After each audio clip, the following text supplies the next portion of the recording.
Wiele razy pytaliście mnie o to, dlaczego mówię o tym, że warto zwracać uwagę na to, czy na opakowaniu czekolady jest logo Fairtrade. Więc dzisiaj rozwiejemy wszelkie wątpliwości. Zapraszam.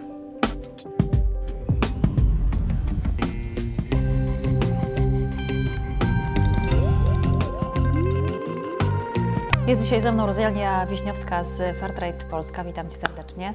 Dzień dobry, bardzo się cieszę, że możemy się spotkać i porozmawiać.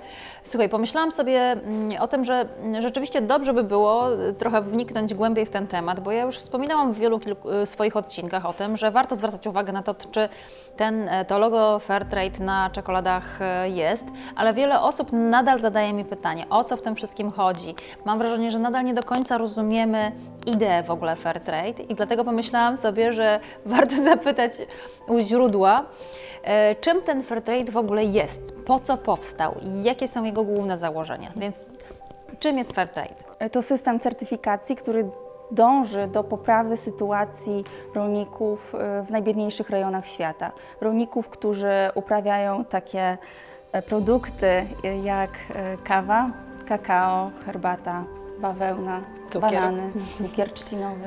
No tak i niestety jest tak, że jeżeli chodzi o czekoladę, to są właśnie takie regiony, które mają problemy, które potrzebują wsparcia, ale właśnie to wsparcie wygląda tak, że to nie jest po prostu pomoc, bo Fairtrade nie jest organizacją, która wolontaryjnie pomaga po prostu, prawda? To jest raczej trade, a nie aid.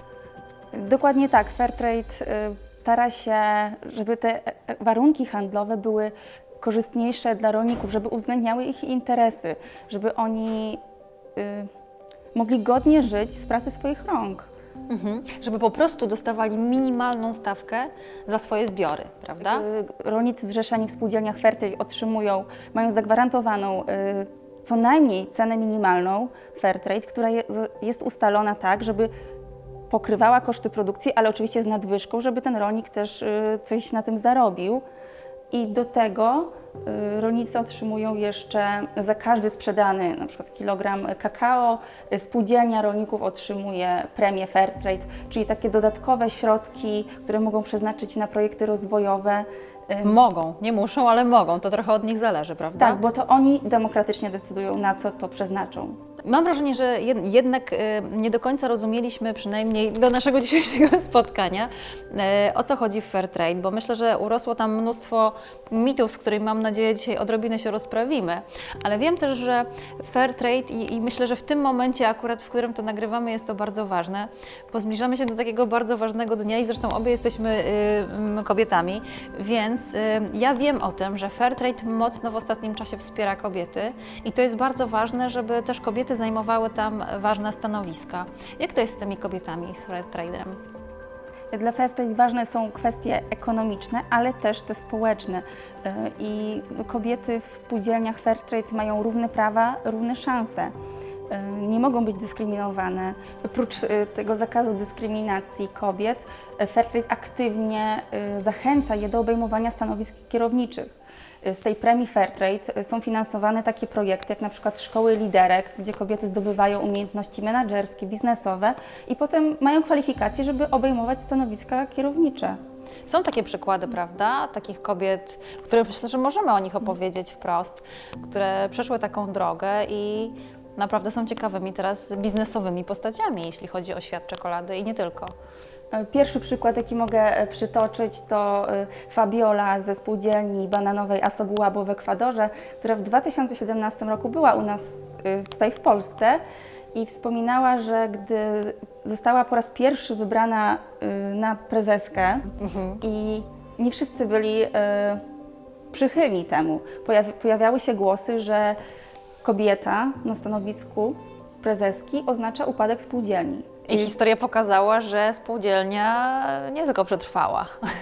Nie tylko przetrwała, a jeszcze Fabiola została wybrana ponownie na drugą kadencję. Czyli jakby można twierdzić, że spółdzielnia radzi sobie świetnie pod jej rządami. Tak można tak Możemy się powiedzieć. tego domyślać.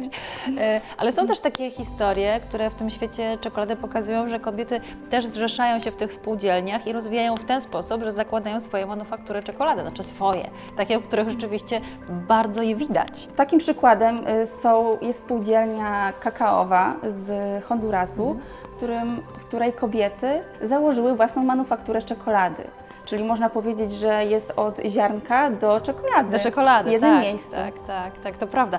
I rzeczywiście docenia się takie miejsca, jest ich coraz więcej, ale to akurat miejsce, myślę, że jest coraz bardziej znane na świecie, nie tylko ze swojej czekolady, ale też z tej kobiecej pracy rąk, która w ten świat czekoladowy wkłada coraz więcej energii, prawda?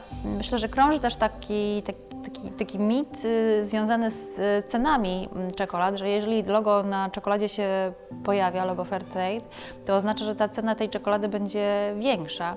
Chociaż muszę przyznać, że moje ostatnie badania supermarketowe totalnie zaprzeczają temu, bo zwiedziłam ostatnio kilka supermarketów i z jednej strony widzę coraz więcej czekolad z logiem Fairtrade, a z drugiej strony widzę, że to są czekolady w bardzo dużej rozpiętości cenowej. Owszem, kiedy produkty Fairtrade wkraczały na polski rynek jakieś 10 lat temu, załóżmy, to te ceny i były dostępne wtedy tylko w takich sklepikach z ekożywnością, ze zdrową żywnością, to te ceny tych produktów faktycznie były zaporowe. Rynek Fairtrade w Polsce dynamicznie się rozwija, owszem nie jest jeszcze tak rozwinięty, nie ma jeszcze tylu produktów, co u naszych zachodnich sąsiadów w Niemczech czy w Wielkiej Brytanii, ale no jest ta dynamika i właśnie co do produktów kakaowych, to do 2018 roku kawa była takim flagowym produktem Fairtrade. 80% produktów Fairtrade w Polsce to była kawa.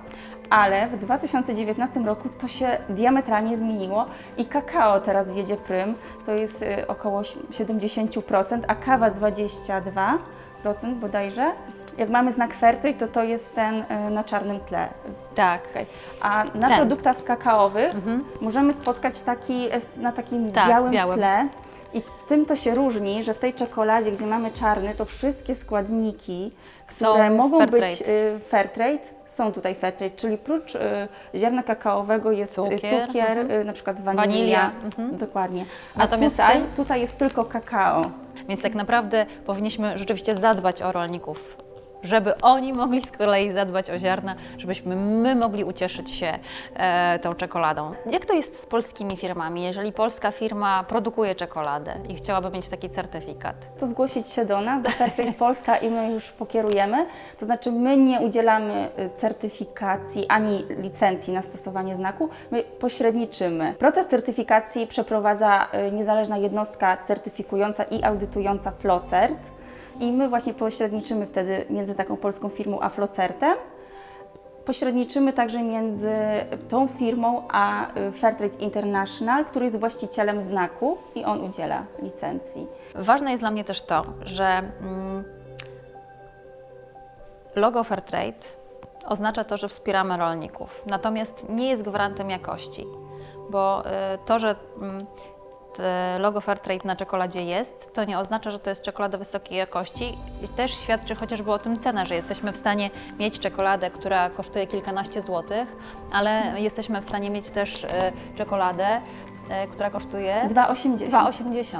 No właśnie, więc co to oznacza dla konsumenta? Jeżeli kupujemy czekoladę z logiem Fairtrade, to mamy świadomość, że dla nas konsumentów znak Fairtrade na produkcie jest to informacja, że wspieramy uczciwe wynagradzanie rolników, przestrzeganie, respektowanie praw człowieka, praw pracowniczych, także podnoszenie jakości produkcji, między innymi też walkę ze zmianami klimatu, które dotkliwie dotykają rolników właśnie w tych częściach świata, o których mówimy, równość płci i dążenie do wyeliminowania pracy dzieci.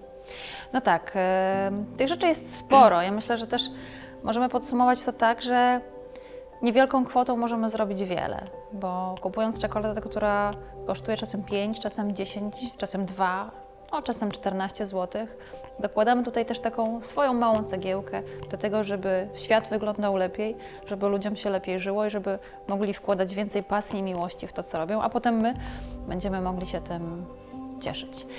Bardzo Wam dziękuję za dzisiaj, bardzo dziękuję Tobie, Rosalia.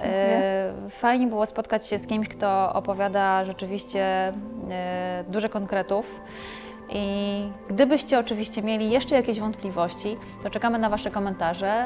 Dawajcie znać, czy to jest dla Was ważne, czy kierujecie się tym znaczkiem, co Wy o nim wcześniej myśleliście i czy macie taką świadomość, że rzeczywiście dokładając swoją złotówkę do czekolad wspieracie innych.